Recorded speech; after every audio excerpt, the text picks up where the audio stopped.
Good morning and welcome to our book tasting.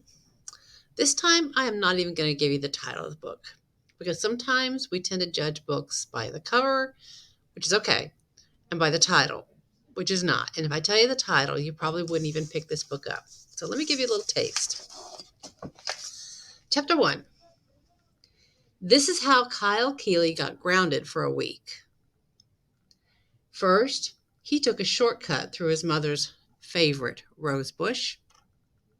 Yes, the thorns hurt, but having crashed through the brambles and trampled a few petunias, he had a 5-second jump on his older brother, Mike. Both Kyle and his big brother knew exactly where to find what they needed to win the game inside the house. Kyle had already found the pine cone to complete his outdoors round, and he was pretty sure that Mike had snagged his yellow flower.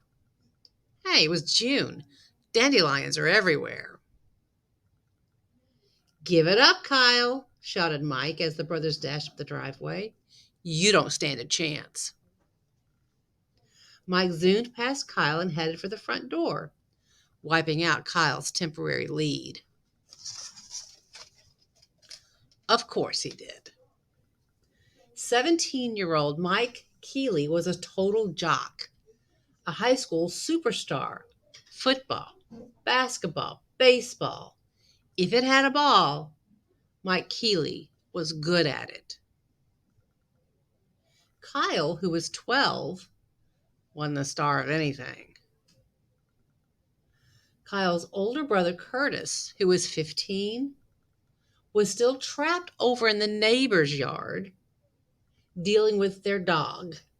Curtis was the smartest Keeley, but for his outdoors round, he had pulled the always unfortunate your neighbor's dog's toy card. Any dog card was basically the same as lose a turn.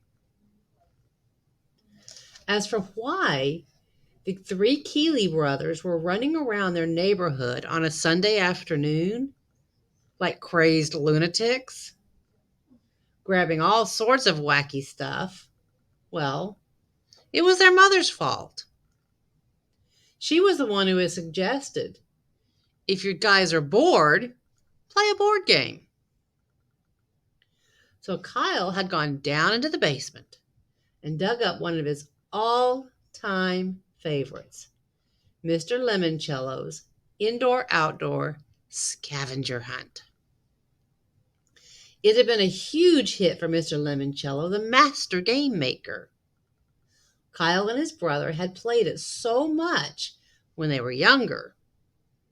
Mrs. Keeley wrote to Mr. Lemoncello's company for a refresher pack of clue cards. The new cards listed all sorts of different bizarro stuff that you needed to find, like an adult's droopy underpants, one dirty dish, and a rotten banana peel. At the end of the game, the losers had to put everything back exactly where the items had been found. It was an official rule printed inside the top of the box and made winning the game that much more important.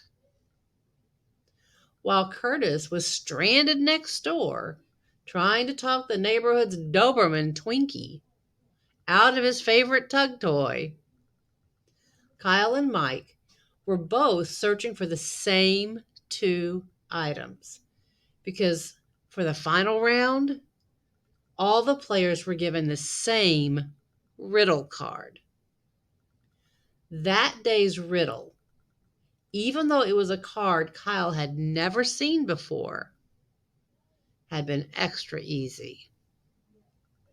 Find two coins from 1982 that add up to 30 cents. And one of them cannot be a nickel. Duh. The answer was a quarter and a nickel because the riddle only said that one of them couldn't be a nickel. So to win, Kyle had to find a 1982 quarter and a 1982 nickel. Also easy. Their dad kept an apple cider jug filled with loose change down in the basement workshop. That's why Kyle and Mike were racing to get there first. Mike bolted through the front door. Kyle grinned. He loved playing games against his big brothers. As the youngest, it was just about the only chance he ever got to beat him fair and square. Board games leveled the playing field. You needed a good roll of the dice, a lucky draw of the cards, and some smarts. But if things went your way and you gave it your all, anyone could win. Especially today, since Mike had blown his lead by choosing the standard route down to the basement. He'd go through the front door and tear down to the back of the house, bound down the steps, and then run to their dad's workshop. Kyle, on the other hand, would take a shortcut. He hopped over a couple of boxy shrubs and kicked open the low-to-the-ground casement window. He heard something crackle when his tennis shoe hit the window. But he couldn't worry about it. He had to beat his big brother. He crawled through the narrow opening, dropped to the floor, and scrabbled over to the workbench where he found the jug, dumped out the coins, and started sifting through the sea of pennies, nickels, dimes, and quarters. Score! Kyle quickly uncovered a 1982 nickel. He tucked it into his shirt pocket and sent pennies, nickels, and dimes skidding across the floor as he concentrated on quarters. 2010, 2003, 1986. Come on, he muttered. The workshop door swung open. What the? Mike was surprised to see that Kyle had beaten him to the coin jar. Mike fell to his knees and started searching for his own coins just as Kyle shouted, "Got it!" and plucked a 1982 quarter out of the pile. What about the nickel? Mike demanded. Kyle pulled it out of his shirt pocket. You went through the window, said a voice from outside. It was Curtis, kneeling in the flower beds. Yeah, said Kyle. I was going to do that. The shortest distance between 2 points is a straight line. I can't believe you won, moaned Mike, who wasn't used to losing anything. Well, said Kyle, standing up and strutting a little, believe it, little brother. Because now you two losers have to put all the junk back. I am not taking this back to Twinkie, said Curtis. He held up a very slimy knotted rope. Oh, yes, you are, said Kyle, because you lost. Oh, sure. You thought about using the window. Kyle, mumbled Curtis. You might want to shut up. What? Come on, Curtis. Don't be such a sore loser. Just because I was the one who took the shortcut and kicked open the window and... You did this, Kyle? A new face appeared at the window. Their dad's. Chuckled Mike behind Kyle. You broke the glass? Their father sounded ticked off.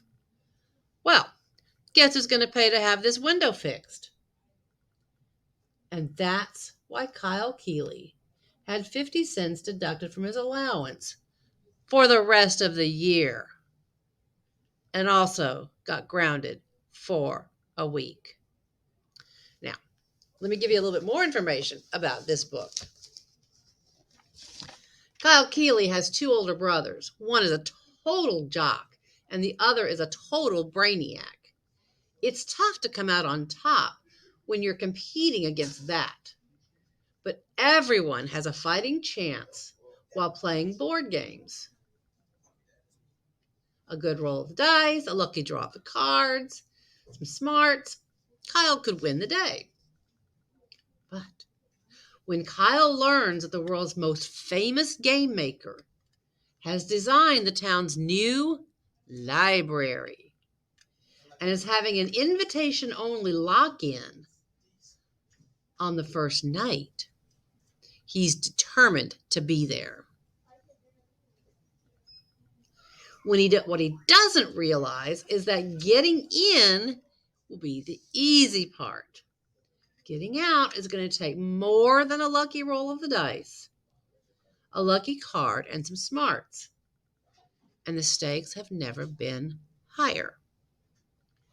Award-winning mystery author Chris Gravenstein turns from spooky thriller to thrilling puzzler in his latest laugh-filled tale. Can you figure out how to get out of the library? And the name of the book is Escape from Mr. Lemoncellos Library. Come see me in the library at Timberwood if you would like to check out this book.